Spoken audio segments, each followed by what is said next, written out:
Hey everyone, this is Bertina with Spirit Guide Communication through the Art of Divination. I just thought I'd pop on here for a little bit. I'm working on my Harvesting Wisdom, the November Divination Retreat at Cosmic Connections, and I thought I would just talk to you all about the harvest time and divination and a few other things like that, just because, well, I'm preparing for the class and I'm having fun, and I just like to share information. So, in the class, we are going to talk a lot about how there's a connection between divination and harvesting time. There's a seasonal significance. Many divination practices, especially those in ancient traditions, are tied to the cycles of nature. So the changing seasons, including like planting and harvesting, have been significant markers of time and events for agricultural societies, which is where you will find a lot of the history and the creation of divination at. You'll also notice that divination often involves observing and interpreting natural signs and phenomena, such as like behaviors of animals, celestial bodies, the growth of plants, and harvesting time is a crucial period in agriculture or signs are used for divination. All of us grew up, I'm sure, with the Farmer's Almanac and doctors and vets not doing surgeries on certain phases of the moon. You're not supposed to cut your hair in certain phases of the moon, that kind of thing. So we all know what we're talking about with observing natural signs. And I think those are fun because even today, we tend to go back to the Farmer's Almanac and look at well, I was just looking at it to see how much snowfall we're going to have this year and if I'm going to be stuck at home instead of Nashville. And it looks like Nashville's going to get some significant rainfall, which is a little scary, considering that it is the South there. Um, they also used it for harvesting rituals, knowing when to harvest. And a lot of times that would have to do with guidance from their spirit guides, their deities, to see if they could have a successful harvest and predicting crop yields and, what's the best time to plant and things like that. But my favorite, of course, is the seasonal festivals. I went yesterday to the International Festival, and then I went to a Harvest Festival, and then I went to a wine tasting harvest festival and a pumpkin festival.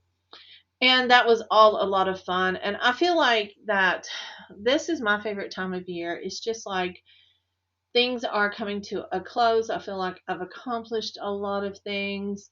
And for the people who do the farming and the seasonal festivals, it's the outcome of the harvest. And it kind of ensures that we have food for the community. We still don't realize how much of a food community we are in regards even to local food and harvest. And then also like the symbolism that goes along with it, like beginnings and growth. Like I was talking a moment ago, I feel like for me, October is the end of my year, beginning of my year. My birthday is in November, so it's my birth month. It's the month where I began. So for me, that's the beginning of my year. So I began looking at things from that time period, putting things closing up and opening during that time. And then also just, and I'm not good at this. I'm not going to say my friend Mallory is really good with astrology. Always go see Mallory Key if you want an astrology reading. She's at Cosmic too, but there's a lot of astrology things that are going on. We always, of course, with the equinoxes and then the full moon, and of course, different moons in different signs. And as I told you, I am not good at this, but but she's always talking to me about, ooh, this is the time for this and this is the time for that. So seeking out, different astrological influences. Now I feel the energy, new moons, full moons, waxing, waning moons. They all have different energy for me, and they're different every single time. It's not like all full moons I feel this, and all new moons I feel this. It just really depends, and it's almost like I can tell when the moon is shifting. I know I can tell when the moon is shifting, but how my energy reacts, how sleepy I am, how angry I am, things like that. But then this is also the time when people start really asking questions about divination because Halloween, and that's why I thought I would offer this class during this time is because I absolutely love divination. I find it more as a guidance, not a I have to live by this and this is the rule. It's just a really personal reflection for me. It's guidance. It helps me to seek some direction. And more than not, it's to help me have confidence in myself, trust my intuition. So, divination and harvesting share a connection because they're dependent upon the natural cycles. Their culture, their symbols are very significant.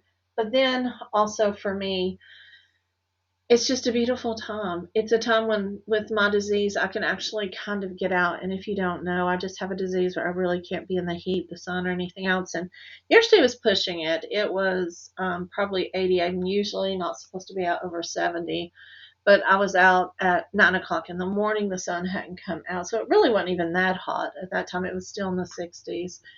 So it's just a time where I can actually get out of the house and I can actually be kind of normal for a little bit. But, going on about the classes and everything, it's really fun because harvest is the time where people just really enjoy seeking wisdom. There's so much symbolism, there's so many different traditions. There's the Native American traditions, and I live in Kentucky, near Tennessee. And one of the very few things I like about being in the South is the Native American culture traditions that we see here. I just saw an Aztec ritual ceremony yesterday, and I just started bawling. I could feel the pain, I could feel the happiness, I could feel the spirits that were with them, and these the cultural significance of the harvest time is just wonderful. And then they have ceremonies like the Hopi snake dance that has to do with renewal and spiritual growth and looking at wisdom and bringing wisdom about. I just find those very beautiful. But then also you have to think that there's other traditions. There's Greek, Chinese, African, European, Celtic, all of those. And the symbolism in all of those cultures also go back to their religion. So I know October is a hard time for a lot of people. It is a time when the veil is thinner. It's time when I've lost most of the people in my family. It seems like July for some reason, and then October. And so it's just a way of the harvest is kind of collecting the souls. It's time to go, and then Thanksgiving is a time for gratitude and blessings. And we kind of use that time maybe to harvest our wisdom. And I'm hoping during this class that besides me teaching how to read tea leaves and tarot cards and oracle cards and how to do scrying with candles and crystal balls, I'm hoping that it really brings about a strong personal growth and reflection. Um, I'm just going to throw this in here while I'm still talking. I'm doing a Harvesting Wisdom Divination workshop at Saturday from 12 to 4 at Cosmic Connections. If you can't be there, I Zoom it, I record it, and then eventually there'll be an online class. It just takes me a while sometimes to get all these classes up because I have a brain full of classes and books at this time. So just be patient with me. But if you can come, it's $100. It's 4 hours. Bring some lunch, and we have lots and lots of fun. And I will teach you how to connect, go beyond the basics, and really connect and align all of the divination lungs along with the nature's cycles and energy. Because with the cycles, the planting, the growing, and the harvesting, it is part of our life. So we're going to look at our spiritual wheel. But we're going to create a sacred space, all kinds of different things. So if you have a chance or you have an interest, reach out to me. Learn how to really trust yourself, harvest the things around you, do a meditation to harvest, to help ground you. I may do one in another podcast coming up. But what I really would like to do is just have you take a few moments here and think about what is it that you're harvesting? What are you bringing in to that you have sown all year long? Is it a different attitude, a different personality? Is it work related? Is it relationship related? What have you been harvesting? What are you going to put on your mantle, your hearth, and be extremely happy about? And then also, what is it that as times go through, are you going to release to the universe and then plant more for the next year? I know I am really excited about the work I'm doing now. I know people who know me, they're like, you work all the time, but really, in my life, I really want to be doing this all the time with my kitties, as you can hear. But I really want to be teaching online. I really want to be talking to each of you. I want to help you with journaling. I want to help you with finding who you are. And if that is through journaling or meditation or divination tools, oracle cards, I don't care. It just makes me happy. So take a few moments, go over to my website, bertina.org, check it out. I've tried really, really, really hard on that website to kind of get some things going together. I also have classes on empaths, classes on elemental realms, but I also do a lot of free classes on Thursday night at Zoom, so you have no excuse not to come unless you're working. But then I also record them. So just hit me up on bertina.org, go to yourcosmicconnections.com, look me up, Bertina, Bertena, if you can't spell it, and just kind of see what it is that I'm offering. And then really think about what you are harvesting this fall. I know I'm harvesting peace and happiness that I haven't had in a long time, actually, come to think about it. Yeah, for those of you who don't know, I lost my job 3 years ago, the job that I thought, it's almost been 4 now, the job that I thought I was going to retire from. And I thought it was the worst day of my life. I stayed in bed for months. I cried. I was depressed. I thought it was the end of the world. It took me almost a year to find another job at a different university who, to be honest, that I hated when I first started there. I didn't think I was going to last very long. But then I started putting my heart and soul into this. My communication with the spirits have really, that's what's gotten me through, is just sitting and meditating and communicating with the spirits and letting them guide me. I found a new love for oracle cards that I really didn't know that I had. I used to not like oracle cards.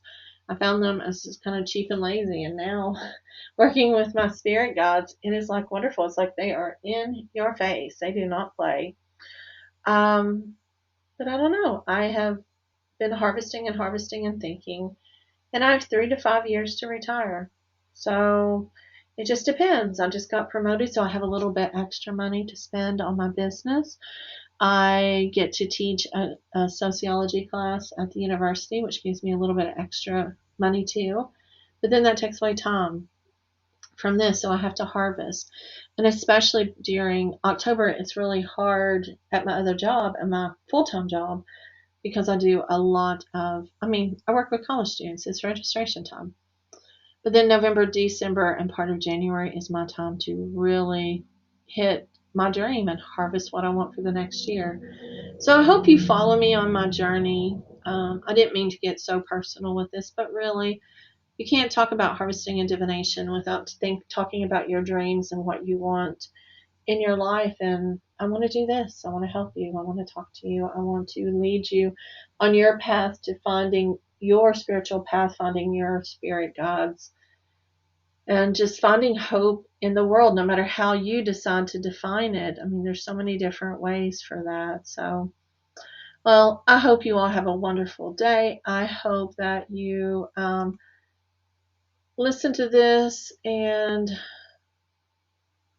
I hope that your life harvests everything that you wish for it to be. Have a wonderful night. Love you.